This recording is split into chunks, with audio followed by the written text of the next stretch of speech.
On this episode of He Said, She Said Movie Reviews, we take a look at the movie Jexi, written and directed by John Lucas and Scott Moore.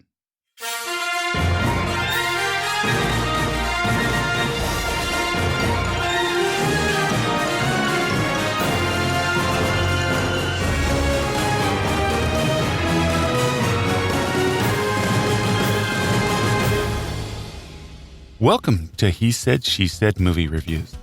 This is the podcast where a happily married couple with similar but different movie tastes take a quick, spoiler-free look at the movies, helping you make the right decision before your next movie. I'm your host, Tim. And I'm April. So we just got back from seeing the movie Jexi. April gives this movie... I did laugh out loud to the crude humor, but, I'm struggling a bit because some of it wasn't very believable. So I'm going to give it, I'll give it a 3 because it made me laugh out loud for some of the humor. And I, too, give this movie a 3. We'll tell you all about it right after these two trailers. So the first trailer, which I'm actually really excited to see, is This is the King's Man. As a collection of history's worst tyrants and criminal masterminds gather to plot a war to wipe out millions, one man must race against time to stop them. This is a prequel to the Kingsman movies. I can't wait. It looks like an origin story for the Kingsman. Looks really good. It's a funny release date. It's February 14th, Valentine's Day. Very strange. And it stars Gemma, Arterton, Matthew Goode, and Aaron Tyler Johnson. The second trailer was for the movie Bombshell. This is about a group of women who decide to take on Fox News head Roger Ailes and the toxic atmosphere he presides over at the network. This has a release date of December 20th of 2019 and stars Margot, Robbie, Charlyne, Theron, and Nicole Kidman. And this one looks good. Yeah, it does. It looks really interesting.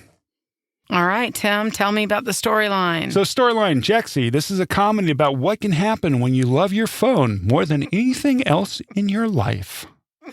It's written and directed by John Lucas and Scott Moore. These are the guys who brought you Bad Moms, 21 and Over, and they wrote The Hangover 1, 2, and 3. And Office Christmas Party, Office Christmas Party. So, if you've seen any of those movies, you know what you're getting with this movie. Right. The cast had Adam Devine. He was funny. Alexandra Shipp. Rose Byrne was the voice. Ron Funches. Funches, I guess. Yeah. I guess. I'm close. Charlyne Yee, Michael Peña, and Wanda Sykes. The runtime was 84 minutes, which I love. It was rated R for strong, crude sexual content and language throughout, some drug use and graphic nudity. Yeah, and when we say graphic nudity, there's graphic nudity in there. You get to see a picture of Adam Devine. So we'll leave it at graphic. That. Listen, this movie, the theme and tone, it's all about how technology is dominating our lives and making us less human. That's what this movie's about in a very funny way. Right. There is one message delivered by the female lead, actually, that's good for young people to hear, so I liked that. The acting was okay. Again, the humor, I laughed out loud several times, but this is not a movie that's going to make sense. Right, Tim? There's just a lot of it's as in most movies, April, I do believe you have to suspend belief. And this is a movie where you have to suspend belief to get through it, right? Well, I think that's so generous of you. Absolutely. For me, when we saw the trailer and we talked about the trailer to this film, I wasn't sure whether or not Adam Devine has lead man capabilities, and I'm still not convinced that he's a lead man in this movie. I think he did fantastic. He did a good job, don't get me wrong, but I don't think he's a leading man. I think he's more of the sidekick. Really? See, I do. I think that he's different, which makes it great for him. Gives him a perfect kind of a lane to be able to be a leading man. I thought he did great. He's funny, and I like the fact that he's not pretty looking perfection. I think that makes him more believable in any character. That's just me. I thought Rose Byrne did a great job as playing the voice of Jexi, and who is also the antagonist of the movie. The phone is the antagonist in this movie. So, direction, to me, it was okay. Nothing spectacular. The score, nothing was noticeable. And I think here's where they could have done something. Yeah. I just... What did you think of the cinematography? Of course, San Francisco. We were married not far from there in Los Gatos. Tim and I spent way too many days. We should have been at school. In college, we went to San Francisco for many days. I was born there, so... Yep. We love it, and that part's always beautiful. We sat there and just realized we need to get back there pretty quick. Yeah. I like the movie had good special effects. They did a good job of disguising Rose Byrne's voice and making her sound mechanical, kind of like Siri or Alexa.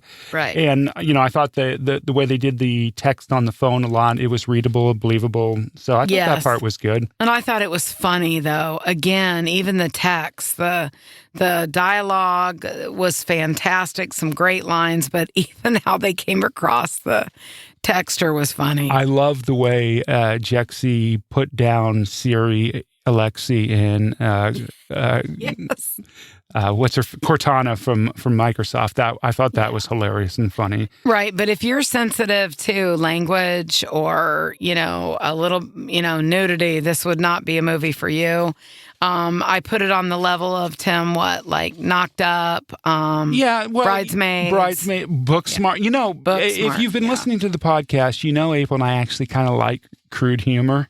So, this I was laughing out loud during this movie. It is funny. Yeah, everyone around us was laughing, actually. It is a funny movie. It's just a kind of a silly movie. The third act... The movie's good, the first two acts, and it kind of loses it a little bit in the third act, don't you think, April? Yeah, that's where it lost me a little bit. And that's what often happens in movies. I'll never understand why you'll go to that much work, right? Right. And no, then I understand quit what at you're the saying. end. Absolutely. I want to make a comment about Alexandra Shipp. She was the female lead. She was also in Shaft. I wasn't that big of a fan. She's also in the X-Men movie. She plays Storm in the X-Men movie. That's true. So. That's true. She is absolutely beautiful and has the kindest face. I just want to see more from her as an actress. More depth. You know what? I'll have to go back to one thing when we talked about the score, when we said the score wasn't noticeable, except for one part. Cuddy was in the movie and played himself. And I wasn't familiar with his music. I'm actually going to download some of his music. Yeah. I actually liked it. So there was that part. What did you think about the pace?